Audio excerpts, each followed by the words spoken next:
I think it is at least accurate to say that the majority of Christians in their whole lifetime never learn the details of Daniel chapter 11, the most incredible prophecy in the Bible in terms of its detail, length, and scope of content. I've been saved and in church for over 25 years, and a lot of the stuff that I've been covering in these lessons has been new information for me too. So I hope these lessons are a blessing, even though it's been a lengthy study. I'm live streaming on YouTube and also sermon audio, and these lessons and over 100 others are available on sermon audio and YouTube. You can catch those while they're still on YouTube without being banned. But if you enjoy these Bible studies and the content of these lessons, I have 4 other books that are available through the Final Fight Bible Radio bookstore that you can check those out if you want. Also, 8 o'clock a.m. and 8 o'clock p.m. Pacific time on Final Fight Bible Radio. I play my lessons and Bible studies. Also, we're starting to do an FFBR live at 9 o'clock a.m. Pacific time on Fridays, so you can catch some more information there. I do some teaching there. And if you'd like to donate and support the ministry of Final Fight Bible Radio or these Bible studies, you can do so through the Final Fight website or mobile app, or the donation links on sermon audio, or the links in the YouTube notes below. All right, so we're in this section of Daniel chapter 11, where Bible teachers start taking various exits off the historical highway onto the freeway of future prophecy. But the big question is, which exit are we supposed to take in the text? And a lot of Bible teachers disagree and go in different directions and have different opinions on that. But the question that we really have to ask is, where in the text of Daniel chapter 11 does the text switch from past history dealing with Antiochus and the Seleucids and the Egyptian Ptolemies? When does it switch to the tribulation and the Antichrist? Because you remember, once you get off the historical highway, you're committed, just like a regular highway. I mean, these two things are perpendicular, and once you get off, you're off, and you can't be going back and forth. So I do believe that the text is going to switch, but I don't believe that we've come to the point of switching yet. We're at verse 22 today, even though the YouTube note said verse 21. I'm going to fix that. We're actually at verse 22, so we've passed verse 20. In my opinion, I don't think we've gotten off the historical highway yet, simply because there's no indication in the text of a switch. All right. And number 2, the text still matches the historical events perfectly. So me personally, I'm sticking with history for now. I'm not going to get off the historical highway just yet. All right. So the other thing is, when you do get off the historical highway, like I said, you are committed, and now whatever verse you choose to get off of, you have to interpret the rest of the verses in terms of the tribulation and the Antichrist, and you start winding up with a lot of problems, a lot of ambiguity, a lot of subjective interpretation, and a lot of contradictions, frankly. And so I'm just going to stay on the historical highway a little bit longer, but that doesn't mean that there can't be types, all right? There most certainly can be, and there most likely are. I have no problem with there being types in the text, but we have to also be careful about assuming that the future has to happen exactly as the past did. You see, sometimes it's like, well, yeah, we know that there's types, but this is exactly what's going to happen in the tribulation. Well, that's not really a type then. You're interpreting the entire text in terms of the tribulation events and what are going to happen. Now, certainly there could be someone who is going to be a raiser of taxes in the future, and maybe it will be the Antichrist, or maybe it'll be someone that precedes the Antichrist. But to interpret every word in the verse in accordance with something that's going to happen in the future, well, now what you're doing is you're really interpreting the verse, giving it a future context, and you're really derailing off the historical highway. It's fine to have types, but remember, types are never exactly the same as the things that they foreshadow. For example, the great flood of Noah is a type of the second advent and the great tribulation period, according to Matthew chapter 24. But that doesn't mean that the entire world is going to be flooded with water during the great tribulation. You see that? So types are essentially shadows or patterns, to use the biblical terminology, of what's to come. But what is to come is never exactly like the shadow that preceded it. All right? So we have to be careful about interpreting every single word in verse 20 and 21 and 22 and 23 in terms of the Antichrist and the Great Tribulation. They might have a loose fit to that time period, but you got to really be careful about trying to cram the tribulation and the Antichrist into these passages, all right? Now, what happens when you start going down a highway? Well, when you start getting closer to your exit, you start seeing signs and you start seeing billboards that start talking about things that are going to be on the exit that you're going to take. And you start to see indications that you're getting close, and you start to see these billboards. And the billboards are not the real thing, they are just depictions of the real thing, all right? So what we have here is we're starting to see some billboards of future tribulation prophecy the farther down we go on this historical highway, but we need to rightly divide between the types and what are the real things, all right? As I pointed out in the last 2 weeks, Heliodorus is the raiser of taxes who was in the estate of Seleucus, all right? So Heliodorus is the raiser of taxes who entered into the, what did it say, the glory of the kingdom, the temple of Jerusalem, Heliodorus, and that was verse 20. And then Menelaus was the guy who literally bought the priesthood, the high priesthood, and I believe that he is the vile person of verse 21, and I went into some of that last week. We'll go into some more of that this week. And in verse 21, let's go ahead and take a look at the verse there. It says in verse 21, and in, or within, if you will, his estate, referring to Antiochus Epiphanes' estate, and the estate has to do with his government, his palace, his oval office, if you will. And in his estate shall stand up a vile person. I believe this is Menelaus, to whom they, now Menelaus is a Benjaminite Jew, remember. It says, to whom they, the Jewish people, shall not give the honor of the kingdom. All right, the glory of the kingdom is the temple, according to verse 20. The honor of the kingdom being Jerusalem, the honor of the kingdom would be the priesthood. All right, but he, Menelaus, shall come in to Antiochus IV Epiphanes' estate peaceably, which he did, and obtain the kingdom, or obtain rulership over Jerusalem, by flatteries, which is exactly what he did, by the way. I always forget the date here. Here we go. Okay, so I suspect that what we have here is the next verse, verse 22, is another one of those summaries or parenthetical statements that the angel of the Lord likes to throw in from time to time. So we've got verse 21 as we went over last week. Now we're getting into verse 22.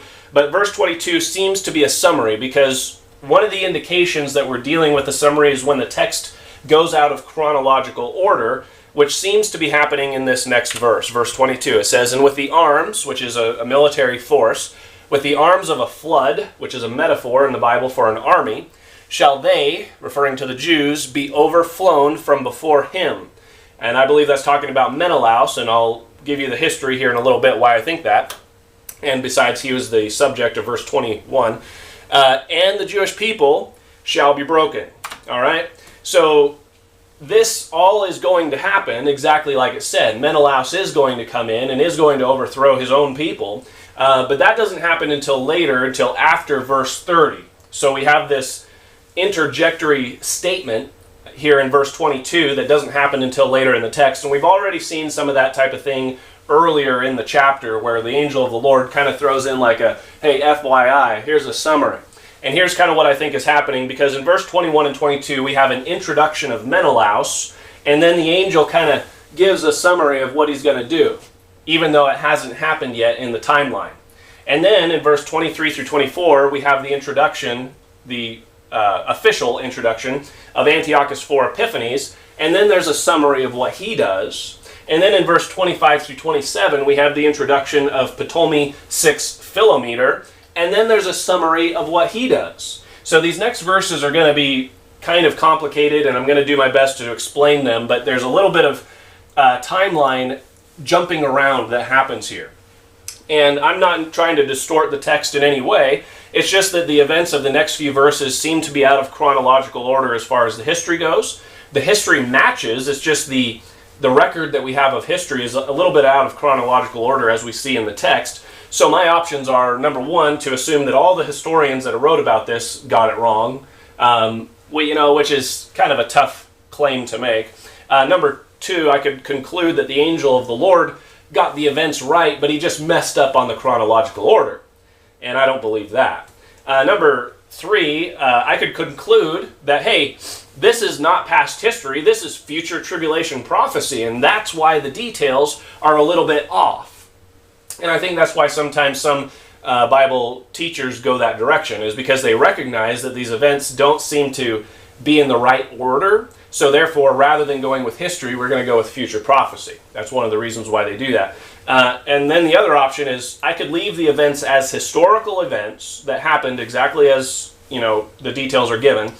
But the diversions from the chronological order are because the angel of the Lord is interjecting summaries or parenthetical statements, if you will, as he proceeds down the timeline. So he's telling you about these people, and then he kind of throws in, oh, by the way, this is something he's going to do, but not right this second. Okay, so that's what it looks like to me is happening.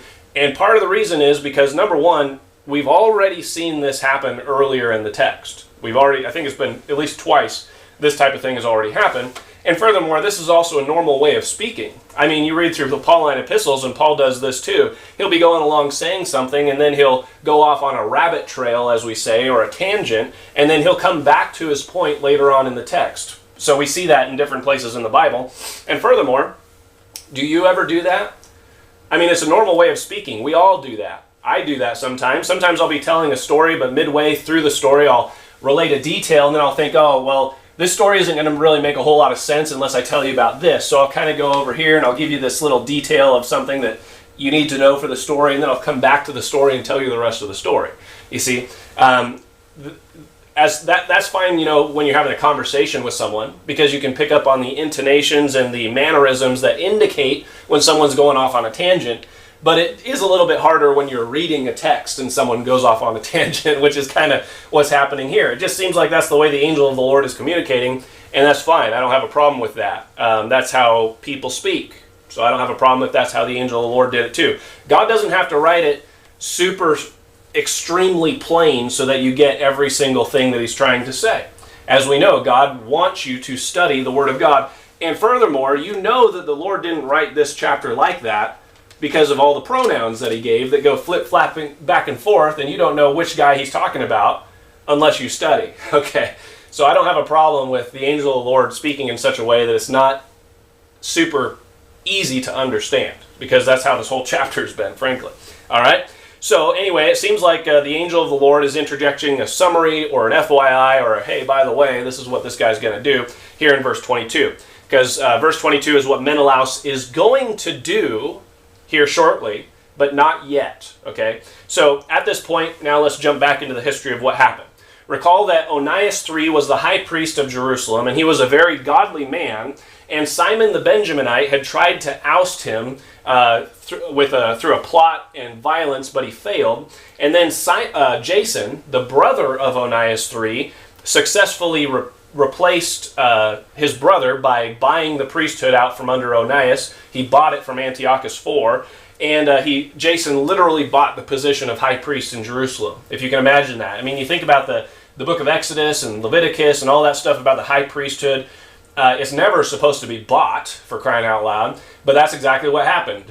Jason bought it out from his brother Onias, and Onias was basically ousted through a coup. And then 3 years later, Jason sends his right-hand man Menelaus, who is Simon's brother. So Menelaus is a Benjaminite, and Menelaus is a wicked man, undoubtedly associated with Simon and his Benjaminite Lives Matter anarchists who are terrorizing Jerusalem. So Menelaus is sent up to Antiochus IV Epiphanes to deliver a deposit, kind of give an update of what's going on in Jerusalem. But instead, while he's up there, he uses the money that he's supposed to give on behalf of Jason. He uses that money to buy the priesthood for himself, and thus Jason is basically undermined by undermined by Menelaus, kicked out of the high priesthood, and now Menelaus is the high priest.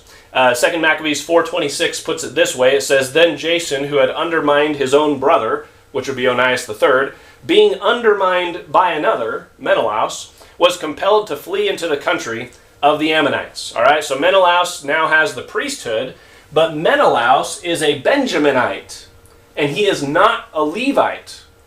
That is very important, because there is never ever supposed to be a high priest other than a Levite. Okay, the sons of Aaron are supposed to be the high priests, but now you have Menelaus, who's bought the priesthood, and he's a Benjaminite. Okay, and it's bad enough that Jason took it from Onias, his brother, but at least Jason was a Levite. Okay? So the situation in Jerusalem has become very bad, and you can be sure that God is not pleased with how things are going with the infiltration of the ways of the heathen, which the Lord had told the Jews, learn not the ways of the heathen, Jeremiah 10:2. But you remember that when Jason was high priest for those 3 years, he built a gymnasium, and he was trying to integrate Greek culture into Jewish culture, and there's all kinds of uncleanness and things going on in Jewish society that God was not pleased with. And then number 2, God is not pleased with the priesthood being infiltrated by the tribe of Benjamin. Okay, that's ridiculous. So Menelaus literally obtained the kingdom of Jerusalem peaceably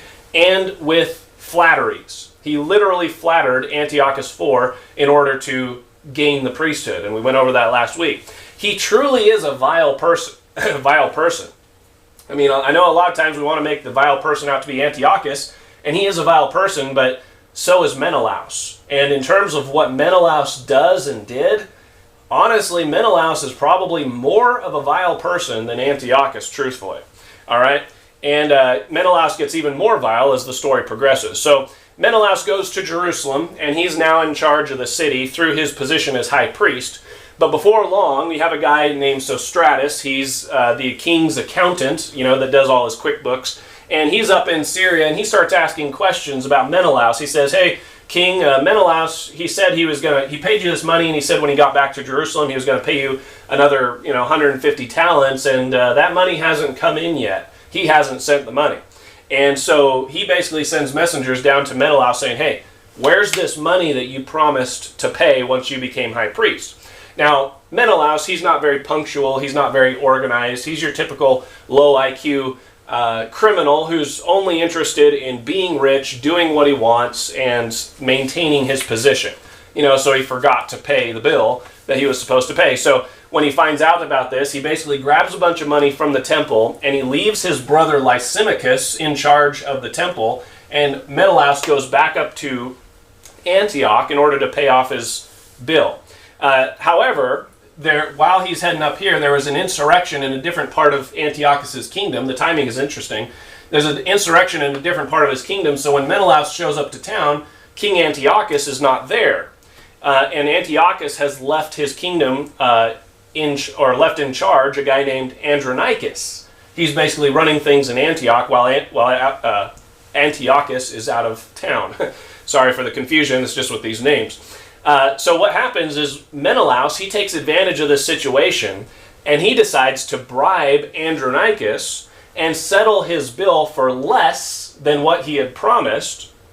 And then Menelaus ends up taking the remainder of the temple treasure and sells it to the people around town in order to basically make a profit for himself. So it's a win for Andronicus because Andronicus basically says, oh yes, your bill is paid. But he pockets all the money. They don't put it into the king's treasury. Andronicus takes the money from Menelaus.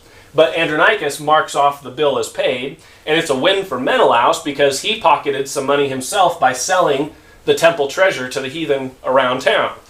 And Menelaus's debt is paid off. So everything's going really smoothly until Onias III suddenly shows up to town.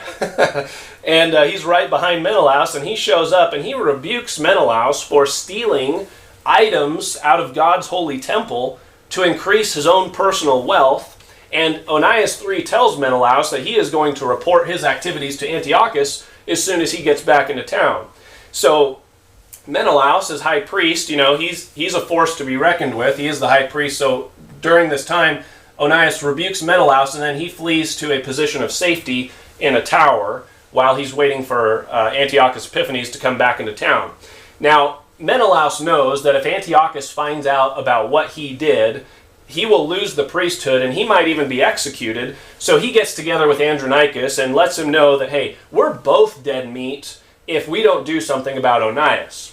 So what happens is Andronicus basically goes, he's the governor at the time, Andronicus tricks Onias III to come out of the tower, and as soon as he comes out, Onias is arrested, imprisoned, and executed. Onias gets executed. Good guys are never safe in the police custody of the bad guys. That's always something to remember. Whenever good guys are indicted and possibly arrested, they're never safe in the custody of the bad guys. Just remember that with what's going on in the news today. Now, keep in mind that this assassination of Onias was because of a conspiracy by Menelaus. You need to understand that.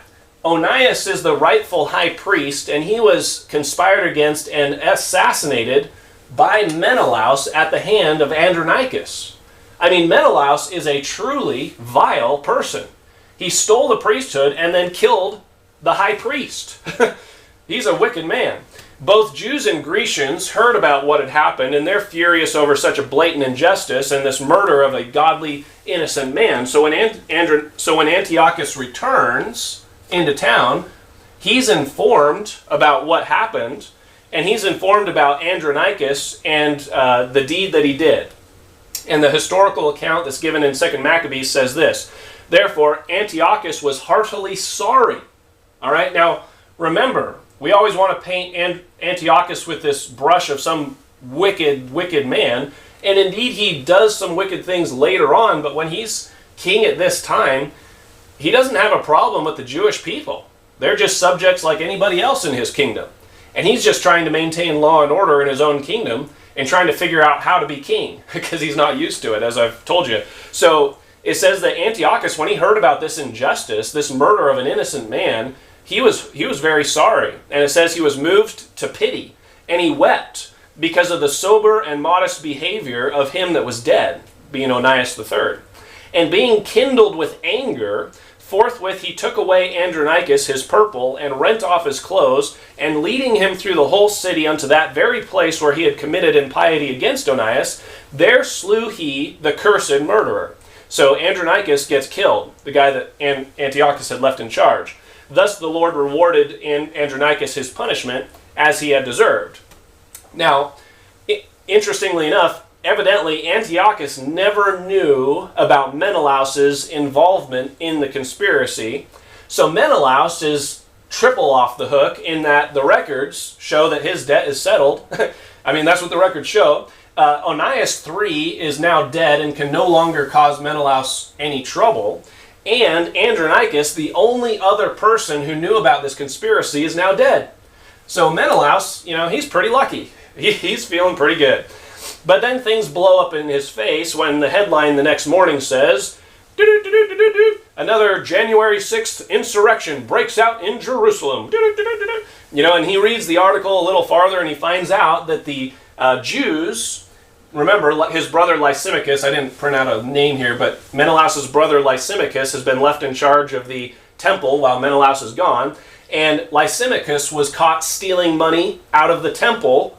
The Jews saw it, and now the Jews are just rioting. They're just totally upset that Lysimachus is doing this.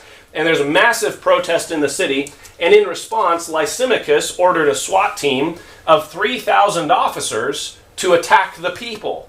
So this is all going on in Jerusalem while Menelaus is gone. And the fact that Lysimachus, who shouldn't be over the temple in the first place, is ordering the Jewish police to attack the Jewish people is just way too outrageous. And so the people storm the temple, and they fight and eventually catch Lysimachus, and they kill him. All right. Now, by the way, the newspaper headline was from the Washington Post, so that explains the lying headline. January 6th was not an insurrection and was nothing like that. It was nothing like what happened here in Jerusalem, just so we're clear.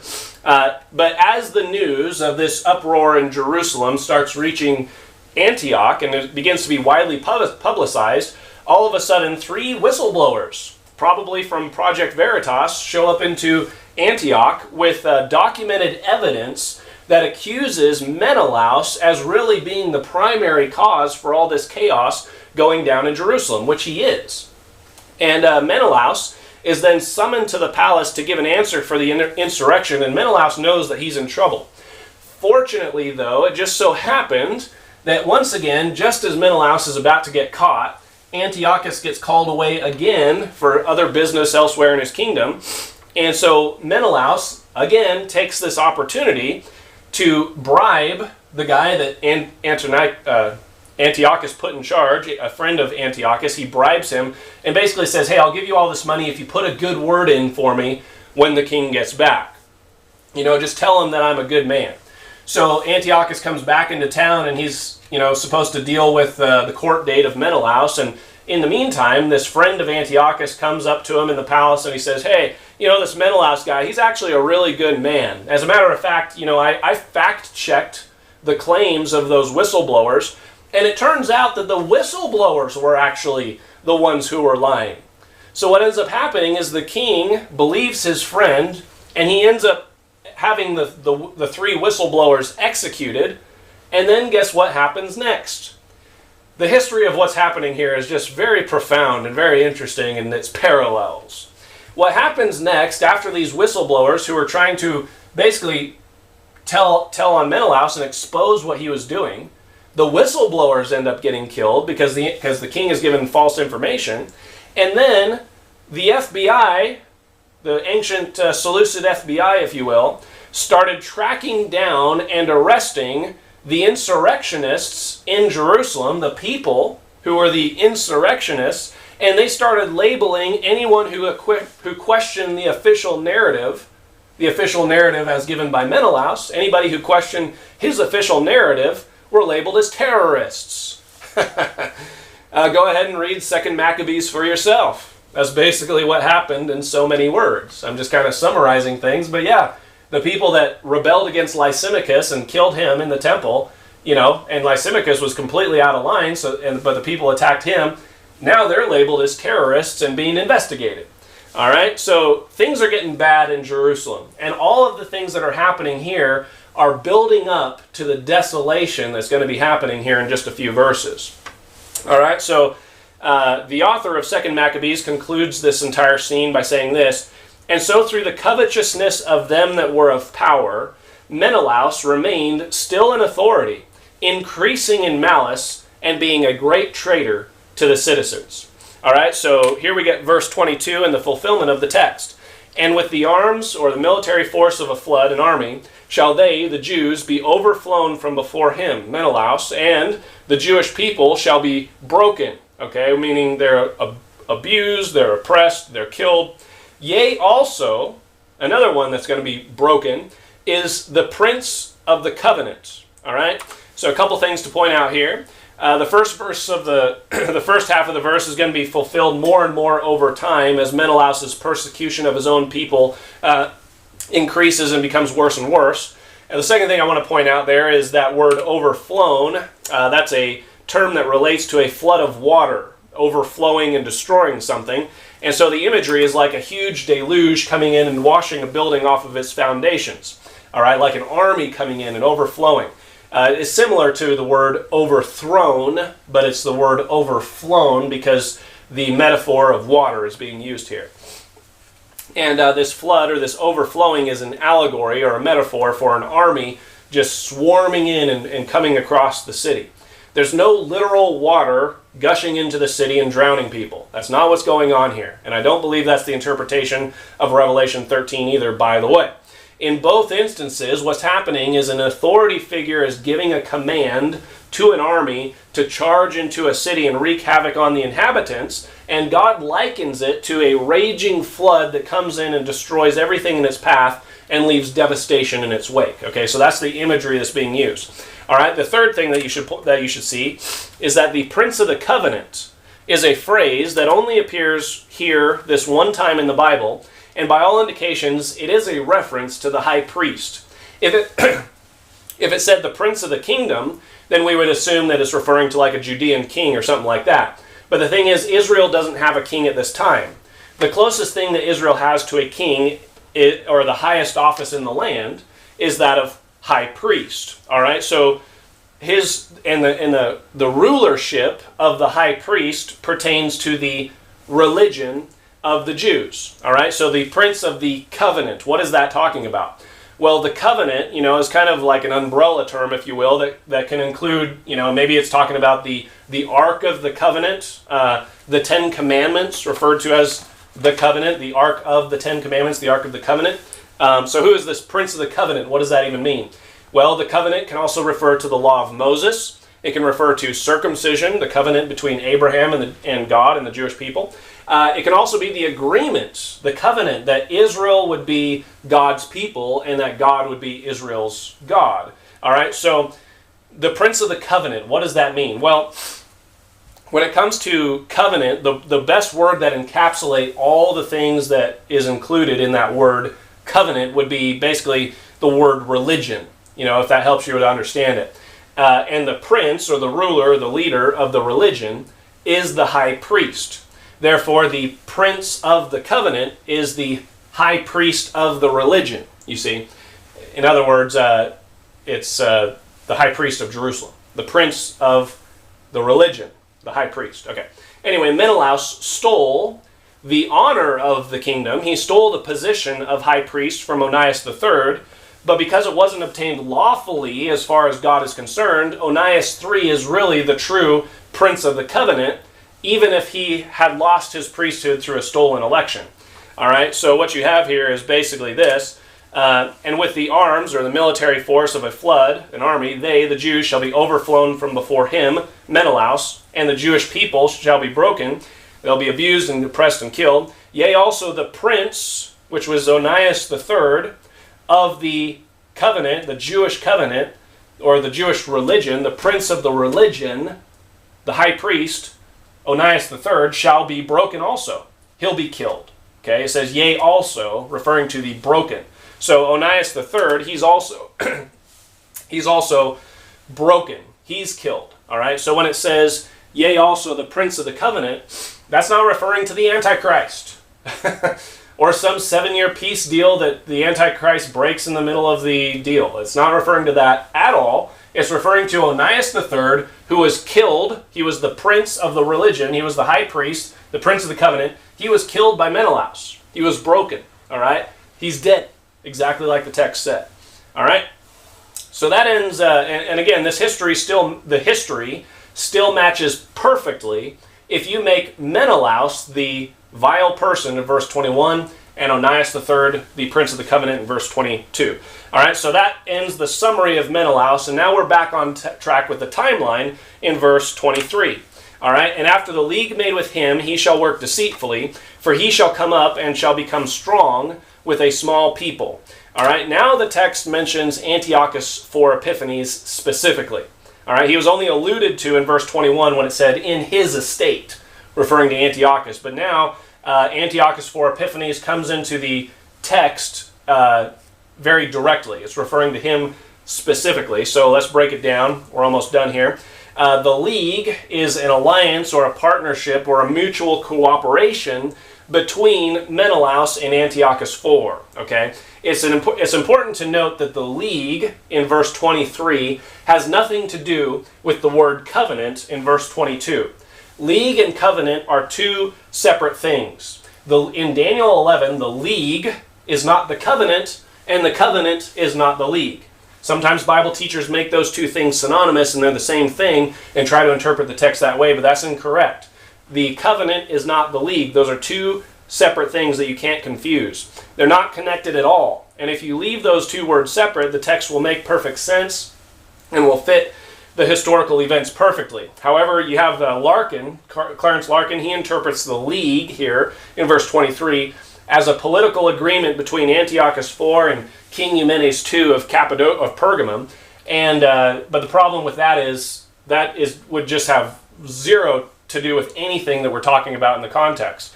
It seems that interpretation is basically completely irrelevant to anything that the context is talking about. So I don't think Clarence Larkin is right. Dr. Ruckman, he interprets the league there as the 7-year peace agreement with the Antichrist, but I don't think that works because if you make the league and the covenant the same thing, then you start again wading into the marshy ground of tribulation prophecy, and what inevitably starts happening if you make the prince of the covenant be in a league with Antiochus type of thing, you start getting into this idea that, it's a 7-year peace agreement that the Antichrist breaks midway, and then you have to do all these mental gymnastics to make the passage fit, and then you have the interpretation really becomes very ambiguous, very subjective, and very vague in terms of tribulation prophecy. You really just have to do a lot of guesswork, and I don't believe that's what the Lord wants us doing here. And like I said, the text still fits history perfectly. So here's a disclaimer. I don't know of any commentator anywhere who makes the league in verse 23 as being the mutual alliance between Menelaus and Antiochus IV. Okay? As far as I know, I believe that. I think that's what the league is there in verse 23. But just so you know, nobody else teaches that. So take it with a grain of salt. I do think, based on my studies, that is correct. But just so you know, that's not how it's usually taught. So, prove all things, hold fast that which is good. But I do believe that this is the case because, number one, it fits with the context. Number two, it fits with history. And number three, this league between Menelaus and Antiochus IV is going to be very, very relevant to the story as we start getting around verse 31 through 35. All right, so the league made with him, okay, could technically be the league made with him, Menelaus, or the league made with him, Antiochus IV Epiphanes. Either way works, so long as what we have in the text, the second pronoun is Antiochus. And I apologize for the word salad there, but it's just, I don't know. Sometimes these pronouns become difficult. Anyway, this is how I interpret it. And after the league, after the alliance made with him, Menelaus, he, Antiochus Epiphanes, shall work deceitfully. Okay, so after he makes this league, Antiochus Epiphanes begins to work deceitfully. For he, Antiochus Epiphanes, shall come up and shall become strong with a small people.